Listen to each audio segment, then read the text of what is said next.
Thank you so much, Spencer. We were talking about Spencer and our amazing musicians that we have at C3 last night at Dine with Nine. We're so fortunate because we said that in gatherings like this, far more than the words that are spoken, I think there is a creative undercurrent that can only be spoken to from within the creative soul, from artist to the artist within. So I'm so grateful for artists like Spencer that can speak to that inner wisdom within us and offer us such lovely, lovely music to go along with a morning like this.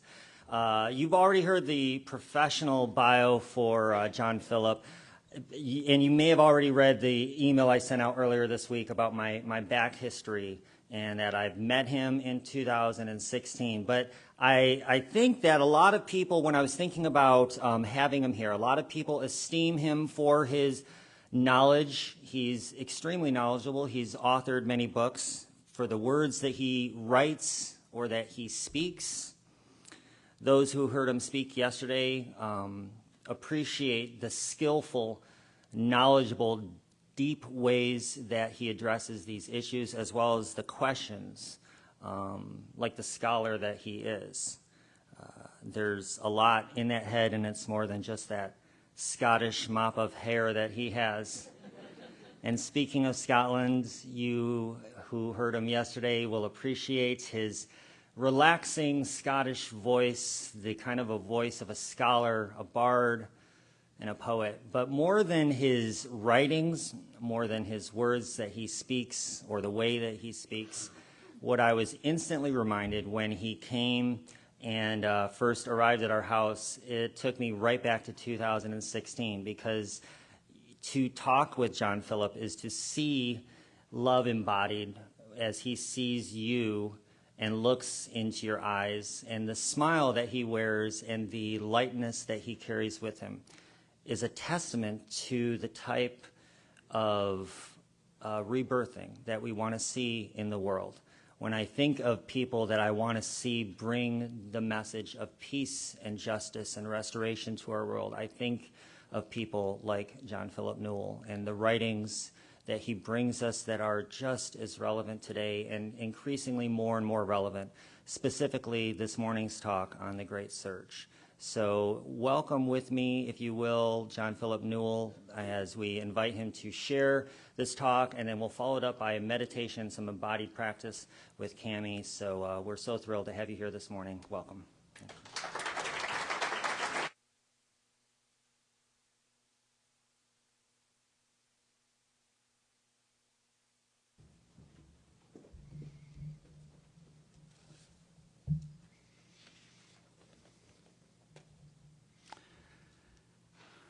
Good morning to you. Thank you, Brad. So good to be with you all.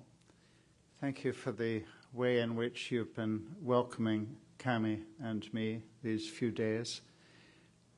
We've experienced open heart, open minds, and when people gather with open minds and open hearts, all sorts of good things can happen. I'd like to begin with some words of awareness. In the gift of this new day, in the gift of the present moment, in the gift of time and eternity intertwined, let us be grateful. Let us be attentive. Let us be open to what has never happened before. In the gift of this new day, in the gift of the present moment, in the gift of time and eternity intertwined.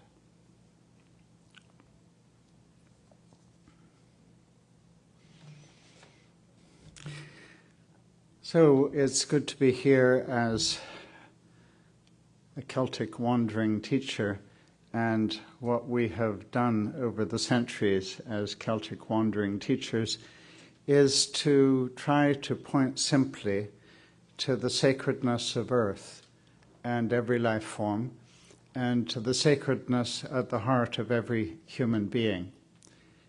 And coming back into relationship with that sacredness at the heart of all things is the way of transformation, I believe, and healing. What I'd like to do today is share with you some of the sort of essential insights of my new book, The Great Search, Turning to Earth and Soul in the Quest for Healing and Home. A new book always feels a bit like the birth of a new child. And this book had a long gestation period, and there was some hard pushing in the labor as well. But the great thing after a book has been born is that I get to carry it around and say, I'd like to share my baby with you. So I'd like to try to offer you the essence of this book, which I believe belongs to the essence of this moment in time, because we are living through an immense transition in the human journey, in the journey of Earth. And we're moving from a type of collapse of many systems of authority and religious belief and practice, and something new is trying to be born. And many people, of course, bemoan the collapse of authority systems and religion as we've known it. I think the most important thing to do at this moment is primarily to ask what's trying to be born, what's trying to come forth in a new way from within the human soul. And especially what is trying to come forth that will lead us back into true relationship with Earth and back into true relationship with one another as human beings and as nations and communities and religions. So that's the big story at the heart of this book. And that is the story that we'll be focusing on a bit today.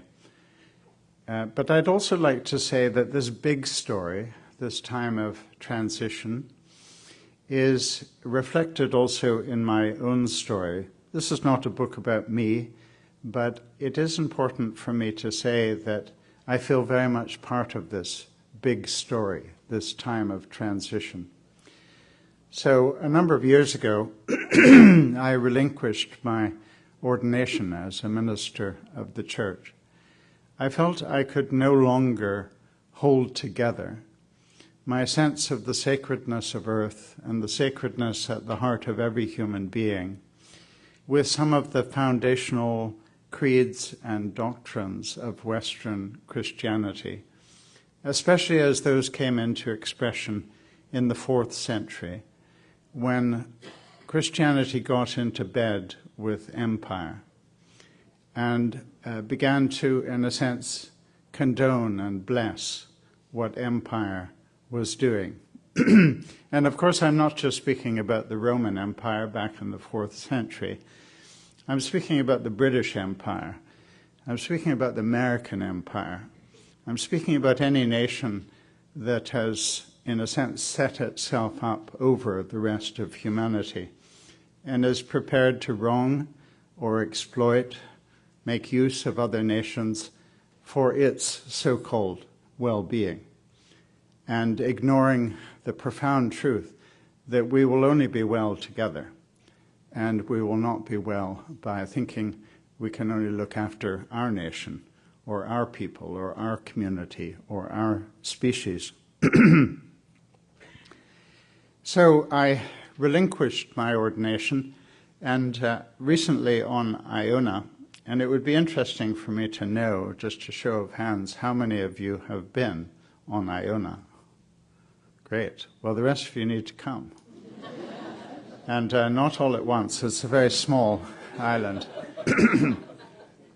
But we have these 4 annual pilgrimage weeks on Iona. And I unabashedly am an enthusiast for Iona pilgrimage because I have been changed in times on that island with other pilgrims, and I get to witness other people being very profoundly renewed and challenged.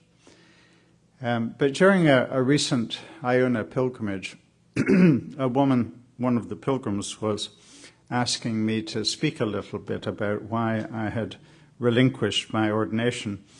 And when I finished, she said, you gave back your ordination. And I think that's a better term than relinquishing, in a sense. It didn't fit anymore. I needed to give it back and be more free to try to speak from within this time of transition. Since giving back my ordination, I've become more aware of a tension that exists within our Judeo-Christian inheritance, and we find it right in the scriptures of the Judeo-Christian tradition. And that is a tension between the temple, as it were, and the wilderness, or between the priestly and the prophetic. And I think these two need one another. So increasingly I find myself speaking from the wilderness, as it were, calling for change. And I think what the prophetic voice has done over the centuries is to always denounce what is false or irrelevant or what needs to be changed. But it has not just been a voice of denouncing what is false or limited. It's also a voice that tries to announce a vision, a sense of the way forward. And the prophetic voice calling out from the wilderness, as it were, needs to, and has always in its truest form, it has spoken from love. A love for the family from which it has come, even though it's calling for profound change. So, although I am in the wilderness, as it were, I continue to see myself as a grateful son of the Christian household. And from the wilderness, I am wanting to speak and serve love in relation to the family from which I have come. But what I do in the book is look at the great yearnings of soul at this moment in time. Because paying attention to the deep yearnings of the soul hold part of the key for the way forward, to get in touch with those profound yearnings of soul that are stirring in us. Simone Weil, the young Jewish woman and philosopher who managed to escape Paris just hours before the Nazi occupation of the capital of her homeland, but then died tragically before the end of the war. She speaks in one of her writings of the efficacy of desire, the efficacy of desire. And by that she's meaning that getting in touch with the deepest yearnings of the soul is efficacious. That is, it helps bring about what we are deeply longing for. It moves those stirrings from deep within up into greater consciousness. And from that place of greater clarity and consciousness, we can more readily translate those desires into action. We can more readily embody what we are deeply yearning for. So the 9 chapters of this book are looking at the great 9 yearnings of the human soul today. And in relation to each of those yearnings, I draw on a prophetic voice, prophetic voices from different parts of the world, from different religious traditions, from different spiritual perspectives. But all of them are inviting us back into true relationship with the sacredness of earth and the sacred depths of every human being. So chapter 1 is entitled Seeking Vision, or Yearning for Vision. And this is about looking for the sacred way beyond the bounds of what of the boundaries that religion has often tried to place on sacredness. It is yearning for a way of seeing that enables us to see that everything in the universe, since its flaring forth 13.7 billion years ago, everything in the universe is essentially both spiritual and physical. Everything that has come into being is like a manifestation of the divine. The prophet that I draw from in chapter 1 is Thomas Berry, who was a theologian, but he preferred to call himself a geologian. Such was his love of earth and sense of the sacredness of earth being at the very heart of his vision. Thomas Berry calls us to be in touch with what he calls three sacred texts. One, he says, is the text of the universe, or the text of earth, the text of the cosmos, to see everything as an expression of the divine. And he sees this as our primary text of revelation of the divine. And humanity was consulting this text of earth and the heavens long before religion came into being, and long before any written scriptures were formed. So he's calling us back to a primary source of revelation, to see earth again as our first and primary source of revealing what is divine. In tandem with that great text, that great living text, and nearly every great discipline of thought and study at the moment is pointing us to learn again from earth. But the second text that he refers to is the written text within our scripture, within our religious traditions. And one of the reasons he points us to the written text of Scripture is because that is often where the prophetic voice of our religions has been documented or has been written down and expressed. That prophetic call to identify with the powerless, to bring our spiritual energies to serve those who are hungry, those who are homeless, those who are seeking shelter and sanctuary in our nations, to serve the life forms of earth that are being wronged and without power.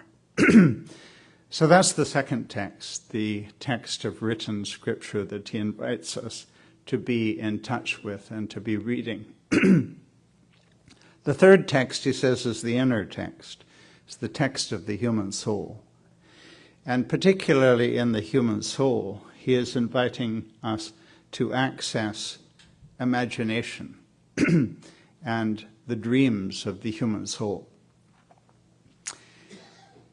Thomas Berry says, the universe is so amazing, it must have been dreamt into being.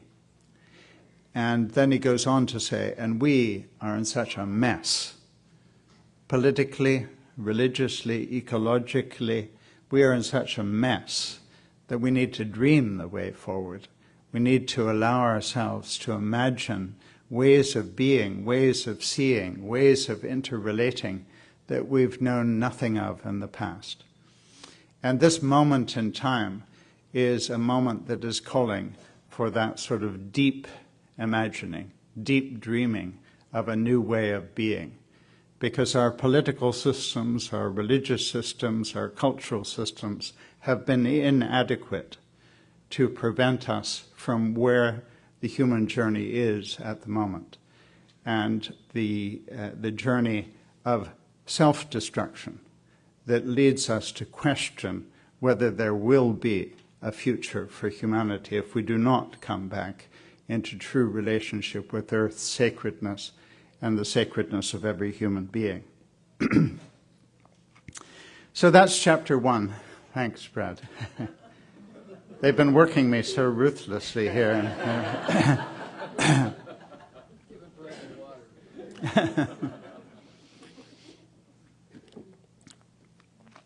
So chapter 2 is called Seeking Earth. And the prophetic voice that I draw from in chapter 2 is Nan Shepherd, a Scottish poet. I like to slip in these Scottish prophets.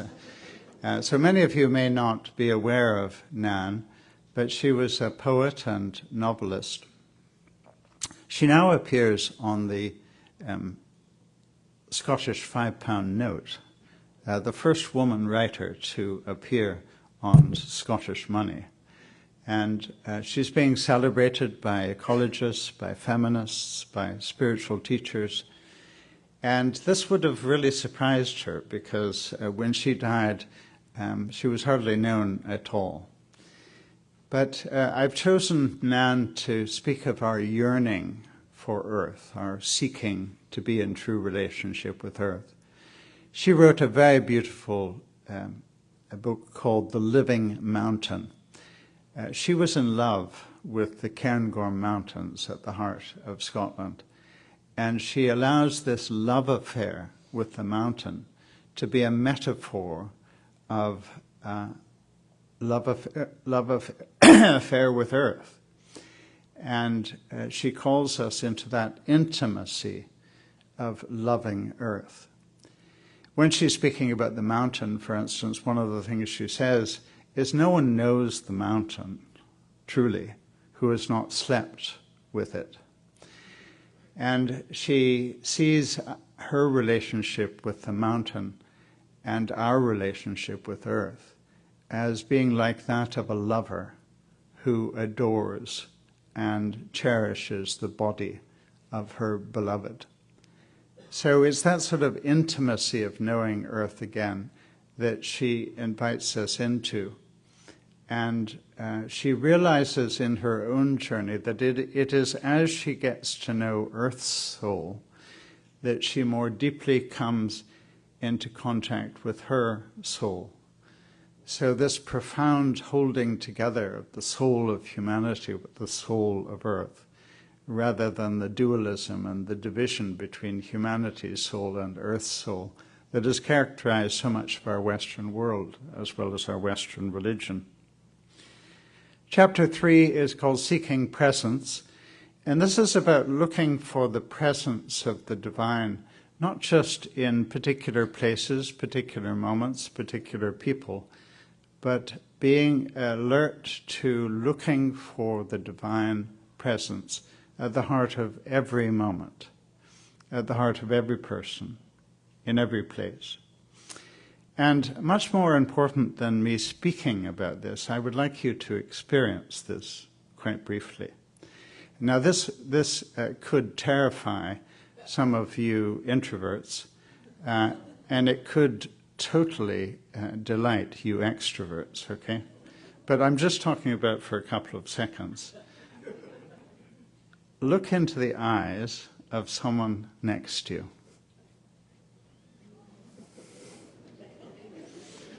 Okay, you extroverts, come on back.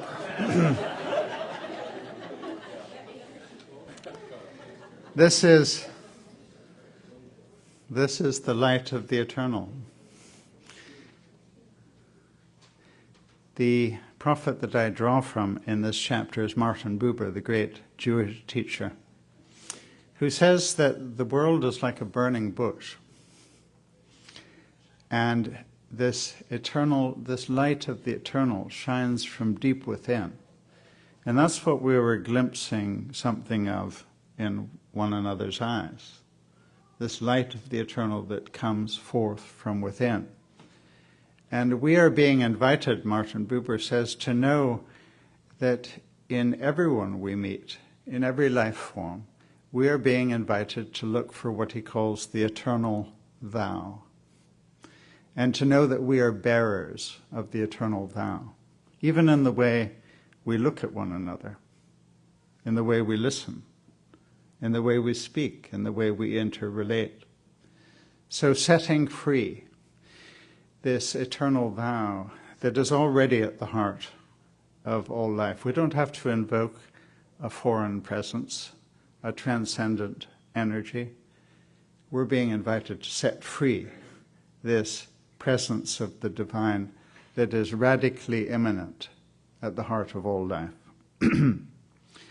Chapter 4 is called Seeking Awareness, And the prophet that I draw from is Carl Jung, the founder of analytical psychology. One of the things Carl Jung says is that the worst sin of humanity is lack of awareness or lack of consciousness. And part of his brilliance of prophetic insight is to see that awareness is not just from the conscious realm, which he says is like the tip of an iceberg. Most of what we are is very deep within the unconscious, that which isn't yet known, but waiting to come up. So he's inviting us to become aware, not only through our reason and through our mind, but through intuition and through attentiveness to our dreams and through feeling. And it is accessing these deeper realms of our being that we can grow in awareness of what he calls the soul of earth and the soul of humanity. Chapter 5 is called Seeking Wellness. And the prophetic figure that I draw from in chapter 5 is the 13th century mystic Julian of Norwich. So many of us, of course, know her statement of hope. All shall be well, and all shall be well, and all manner of things shall be well. These are sometimes quoted as sort of naive optimism on Julian's part. But let's remember who she was and when she was living. She was living through the worst pandemic that humanity has ever experienced. Within a 2-year period in Europe, at that point in the 13th century, half the population of Europe died. So this is not naive optimism on her part, and very deep in her vision is the awareness that wellness will come in relation to the whole, not just in relation to the part. So all will be well, and that is when we will be well. So I can't claim to be well, truly well, if you are not well. I can't claim wellness for my family if the family down the road is not being provided for in health and education and dignity. We can't claim to be well as a nation if other nations are suffering. And we can certainly not claim to be well, and we are more and more understanding this. We cannot claim to be well and to have a future as a human species if Earth's other life forms are suffering. So her vision is to see that the wellness of the part and the wellness of the whole belong inseparably together. And she is inviting us to bring the deepest energies of our being to serve not just the wellness of any part, but to work for the wellness of the whole. Chapter 6 is called Seeking Love. And of course, the prophet that I draw from in chapter 6 is Rumi, the 13th century mystic, who speaks of himself as a type of lunatic of love. And he invites us into what he calls love madness, because this is our deepest energy. And he's not just speaking about romantic love, he certainly includes that, but he's speaking also of love of creatures, love of life forms, love of friends, love of family, love of self. And he is inviting us to know that we need to strip our religions and strip our spiritual traditions of anything that is not serving love. Love, he says, is the true religion. What he calls the love inside all love is the resurrection place. That's the place of new beginnings. It is our place of greatest energy for healing and change. Chapter 7 is called Seeking Wisdom, and the prophet is Rabindranath Tagore from India. Tagore is inviting us not to access some wisdom that is outside of us or that has been dispensed from above, but to access the wisdom of our soul. And he knows that the wisdom of the East and the wisdom of the West are given to dance together. They're given to make love. They're given to make one, to be made one. So part of the journey into wisdom is to be attentive to how the East has expressed this unitive wisdom of reality. And when we truly access wisdom, he says, we will become dreamers of dreams. We will access wisdom to help us imagine and dream the way forward. Chapter 8 is seeking meaning, and the prophetic voice that I draw from in chapter 8 is Etty Hillesum, who, as a young Jewish woman, began to keep a diary in the Netherlands after the Nazi occupation of her land. And she ends up in a concentration camp and eventually is murdered by the Nazis at Auschwitz.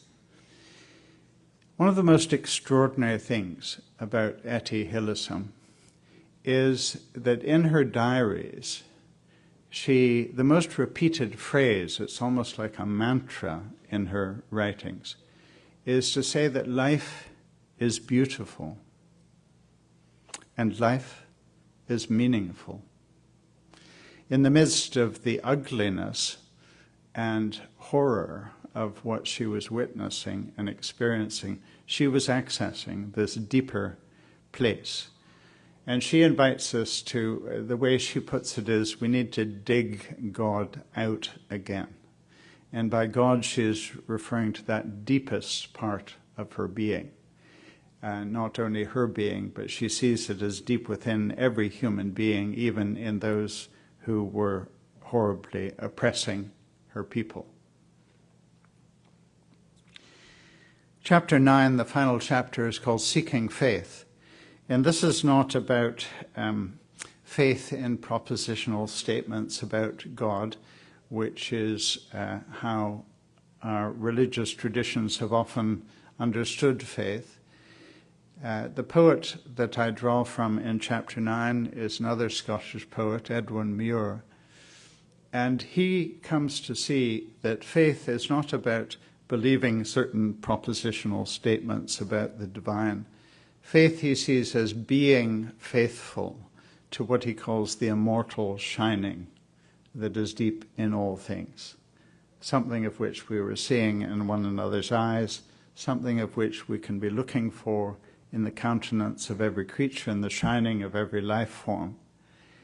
And for him, seeking faith and finding faith again is about returning in part to the child's way of seeing and realizing, as he so beautifully describes in his autobiography, growing up on the islands of the Orkneys in the north of Scotland, he describes the child's way of seeing as seeing a light-filled universe. And he's inviting us to be faithful to that immortal shining in all things. I'd like to read a couple of paragraphs from the conclusion to the book before Cami leads us into a meditation.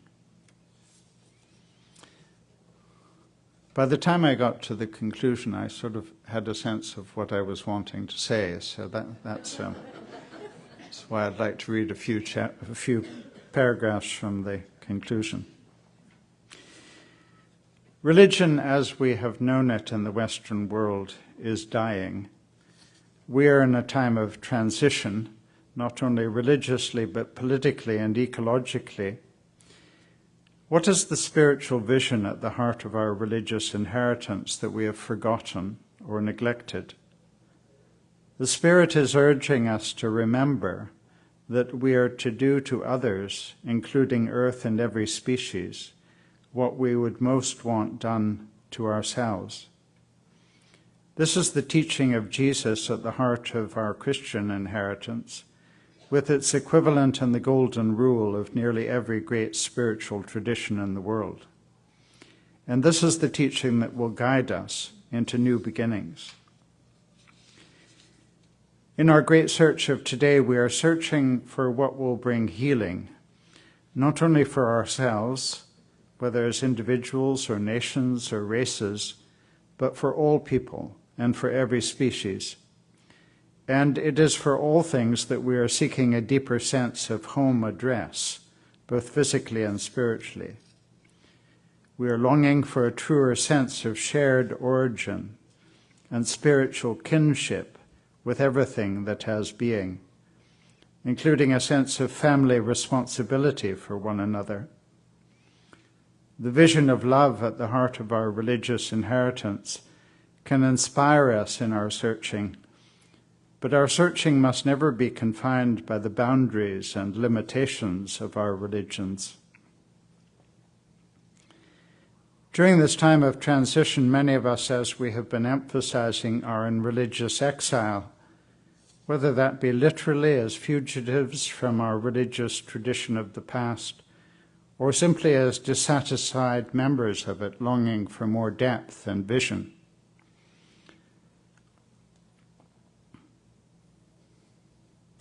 This time of spiritual exile in the Western world is a moment in which we are being invited to find relationship with earth and one another in ways that surpass anything we have known.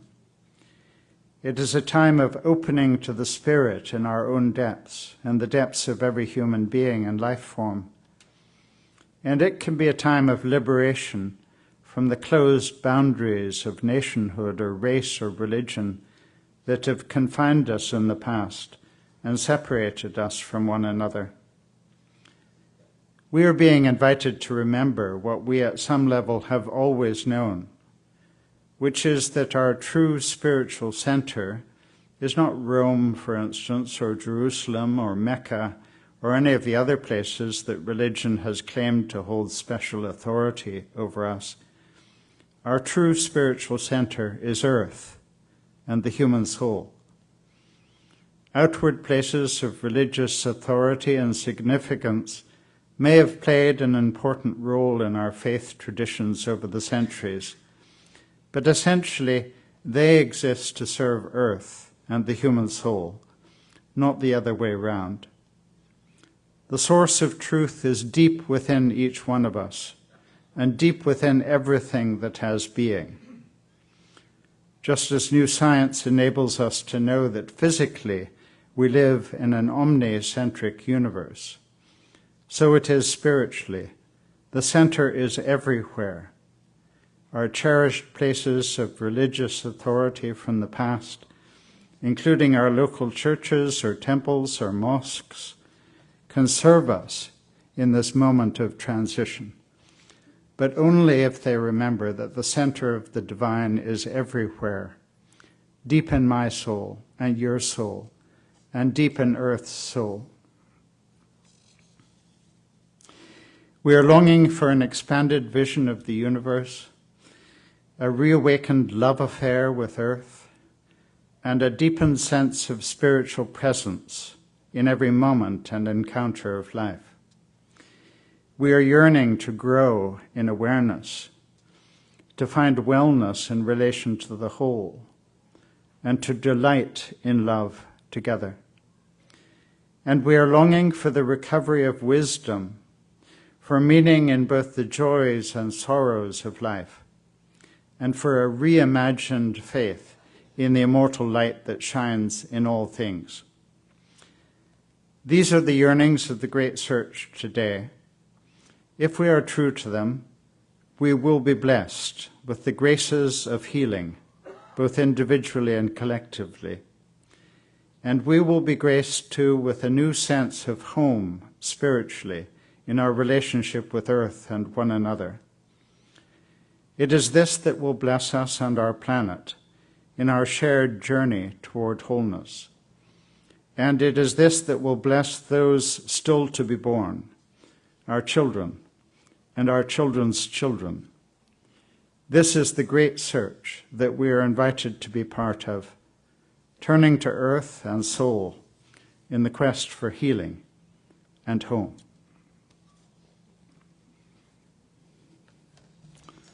so be it.